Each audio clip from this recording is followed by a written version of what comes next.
प्यारे दोस्तों, शादर अभिवादन। मैं हूं महेश कुमार वैद्य और आप देख रहे हैं एनजेपी हरियाणा। दोस्तों, आज बात करेंगे भाजपा के उन 3 नेताओं की जिनकी नाराजगी को लेकर अक्सर खबरें आती रही है, अक्सर चर्चाएं होती रही है। इनमें से 2 नेता लोकसभा के सदस्य हैं, जबकि एक अपनी राजनीतिक जमीन की तलाश में है। हरियाणा से लोकसभा में भाजपा के कुल 5 सांसद हैं। इनमें मनोहर लाल कैबिनेट मंत्री हैं, हरियाणा के सुपर चीफ मिनिस्टर कहलाते हैं, पावरफुल है, इसलिए उनके बारे में कोई बात नहीं होगी क्योंकि वह स्वयं पावरफुल है, हम बता ही चुके हैं। करनाल का प्रतिनिधित्व कर रहे हैं और खास बात है, भाजपा में जितना करनाल लोकसभा क्षेत्र को मिला है उतना दूसरे किसी भी लोकसभा क्षेत्र के बारे में सोचा भी नहीं जा सकता। पार्टी की जो अध्यक्ष हैं डॉक्टर अर्चना गुप्ता, वह भी करनाल लोकसभा क्षेत्र से हैं और राज्यसभा सदस्य के बाद अब जिन्हें राष्ट्रीय महामंत्री बनाया गया है संजय भाटिया, वह भी करनाल लोकसभा क्षेत्र से। इसके अलावा कैबिनेट मंत्री महिपाल ढांडा खुद भी करनाल लोकसभा क्षेत्र से ही हैं। इसके अलावा और भी बहुत कुछ मिला है। मनोहर लाल का तो जिक्र ही क्या करना, हम पहले ही कर चुके। कुरुक्षेत्र से नवीन जिंदल के बारे में भी कोई बात नहीं करेंगे क्योंकि वह किसी तरह की कंट्रोवर्सी में नहीं है, बस किसी तरह सांसद बन गए और मस्त। उन्हें किसी से कोई लेना देना नहीं है, न अपने राजनीतिक जनाधार को बढ़ाने की चिंता है और न ही दूसरे का जनाधार खत्म करने की फिक्र। अब बचे लोकसभा से 3 सांसद। इनमें राव इंद्रजीत सिंह, कृष्णपाल गुर्जर और धर्मवीर सिंह शामिल है। धर्मवीर सिंह खुलकर राव इंद्रजीत सिंह के साथ है, उनका स्टैंड बिल्कुल क्लियर है, किसी से छुपा नहीं है। पार्टी लाइन पर चलते हुए राव इंद्रजीत सिंह के साथ डटकर खड़े हैं, लेकिन दूसरे नेताओं से सीधे पंगा नहीं लेते, इसलिए उनकी बात भी इस वीडियो में नहीं करेंगे। किसी दिन अलग से करेंगे, उनका अंदाज अलग है, जुदा है। यहाँ बात होगी गुरुग्राम के सांसद राव इंद्रजीत सिंह और फरीदाबाद के सांसद कृष्णपाल गुर्जर की। दोनों राज्य मंत्री हैं। तीसरे नेता हैं कुलदीप बिश्नोई, जिन्हें हम अपनी समीक्षा के दायरे में इसलिए शामिल कर रहे हैं क्योंकि वह भी कहीं न कहीं अपने प्रभाव क्षेत्र में राव इंद्रजीत सिंह व कृष्णपाल गुर्जर की तरह टांग खिंचाई का दर्द झेल रहे हैं, अपनों की टांग खिंचाई का दर्द। आज हम बात करेंगे कि भाजपा की राजनीति में कौन कितने पानी में खड़ा है, भाजपा के लिए तीनों की क्या भूमिका है, तीनों का क्या महत्व है, तीनों में क्या समानता है, क्या अंतर है। राव इंद्रजीत व कुलदीप बिश्नोई से कृष्णपाल गुर्जर की पॉलिटिक्स कितनी मेल खाती है या कितनी बेमेल है। लेकिन कुलदीप की बात करने से पहले हम फरीदाबाद के वरिष्ठ पत्रकार विजेंद्र बंसल की समीक्षा को आधार मानकर राव व गुर्जर की राजनीति को समझने का प्रयास करते हैं। दक्षिण हरियाणा के इन दोनों क्षत्रपों की नेतृत्व कला में समानता व काडर सम्मान में जो बड़ा अंतर है उसकी भी बात करेंगे। अगर संक्षिप्त में कहें तो कई मौकों पर अपनों से अपमान झेलकर भी कृष्णपाल गुर्जर ने राव इंद्रजीत सिंह जैसे तेवर नहीं अपनाए। कृष्णपाल गुर्जर की राजनीतिक ताकत में हमेशा विचारधारा से जुड़े काडर की मजबूत भागीदारी नजर आई है, रही है। राव इंद्रजीत और कुलदीप बिश्नोई के मामले में ऐसा नहीं है। कृष्णपाल गुर्जर और राव इंद्रजीत दोनों ही मोदी मंत्रिमंडल में लगातार तीसरी बार हैं। राव इंद्रजीत सिंह को राजनीति विरासत में मिली है, जबकि कृष्णपाल गुर्जर ने राजनीतिक जमीन स्वयं तैयार की है। राव अक्सर अपने संबोधन से चर्चा में रहते हैं और कई बार उनके कथन से संगठन तक असहज हो जाता है। इसका उदाहरण हाल ही में 14 अगस्त को गुरुग्राम में आयोजित विभाजन विभीषिका कार्यक्रम में भी देखने को मिला, लेकिन कृष्णपाल गुर्जर के साथ ऐसा कभी नहीं हुआ। वह संगठन की विचारधारा को सर्वोपरि रखते हुए नेताओं की कसौटी पर खरे उतरते हैं। हम विजेंद्र बंसल की बात से थोड़ा सा असहमत है। ये जो सुनाई है हमने, ये विजेंद्र बंसल की राय थी। हमारा मानना है कि कृष्णपाल गुर्जर भी कई मामलों में तेवर दिखा चुके हैं। फरीदाबाद की दिशा बैठक में जिला प्रधान को फटकारने का मामला हो या फिर सीनियर डिप्टी मेयर व डिप्टी मेयर के चुनाव में पेंच फंसाने की बात, गुर्जर की दुकान में भी सामान है, इसलिए वह भी कई बार आंख दिखा देते हैं। गुर्जर के पास पार्षदों का संख्या बल है, इसलिए वह नगर निगम में अपनी चलाने के लिए कुछ मामलों में संगठन के सुझाव भी स्वीकार नहीं करते। ऐसा नजर भी आया है, ऐसा हुआ भी है। राव इंद्रजीत के मामले में 14 अगस्त को गुरुग्राम में विभाजन विभीषिका को लेकर हुए कार्यक्रम के दौरान जो हुआ है वह थोड़ा अलग है। दक्षिण हरियाणा के कद्दावर नेता राव इंद्रजीत सिंह ने जो कुछ तल्खी भरे शब्दों में कहा वह इंटरनेट मीडिया के विभिन्न प्लेटफॉर्म्स पर उपलब्ध है, वायरल वीडियो रील के रूप में उपलब्ध है, आप वहां सुन भी सकते हैं। इस कार्यक्रम में राव इंद्रजीत सिंह की जहां पर यह टीस उभरी कि गुरुग्राम के सांसद होने के नाते उन्हें कार्यक्रम का निमंत्रण नहीं दिया गया, विधिवत निमंत्रण नहीं दिया गया, मंच पर भाषण देने वाले नेताओं की श्रेणी में भी उनको शामिल नहीं किया गया। मोदी सरकार में कैबिनेट मंत्री मनोहर लाल के बाद उन्हें तब बोलने का मौका दिया गया जब उन्होंने इसकी शिकायत मंचासीन भाजपा के राष्ट्रीय अध्यक्ष नितिन नवीन को कर दी। उन्होंने आयोजकों से कहकर राव को बुलवाया।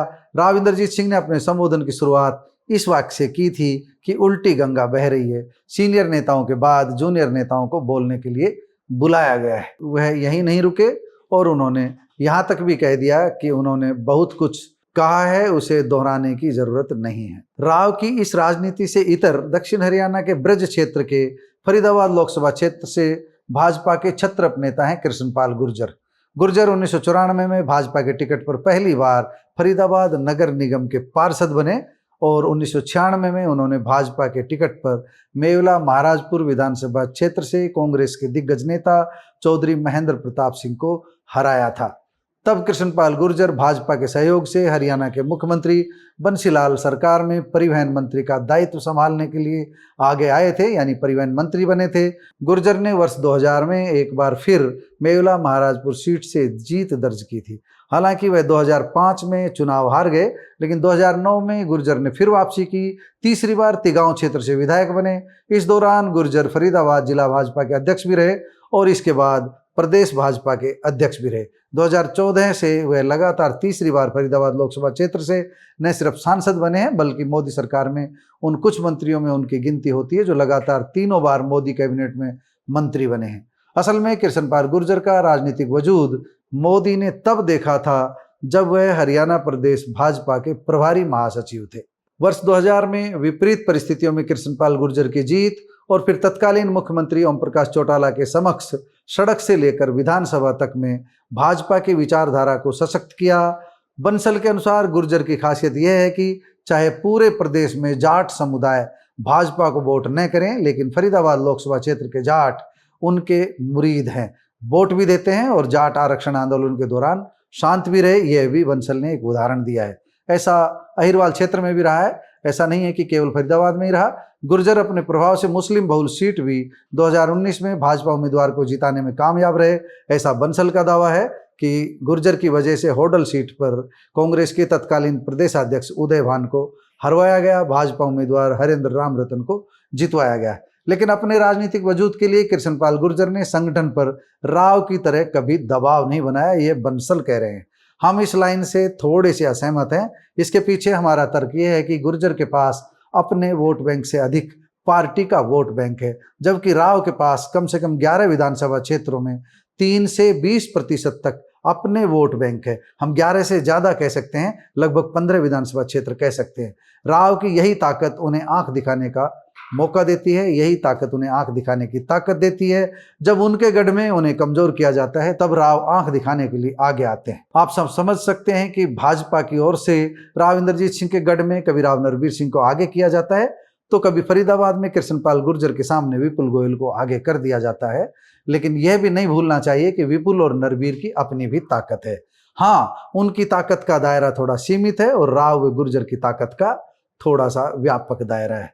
हाँ, गुर्जर व राव में एक सबसे बड़ा अंतर है पार्टी के प्रति समर्पण। ये हम भी कह रहे हैं, जब राव इंद्रजीत सिंह को लगेगा कि भाजपा उन्हें भाव नहीं दे रही है तो वह अपमानित होने की बजाय पार्टी से दूरी बना सकते हैं। लेकिन गुर्जर पार्टी में हाशिए पर रहकर अपमान सहकर भी दूर नहीं जाएंगे।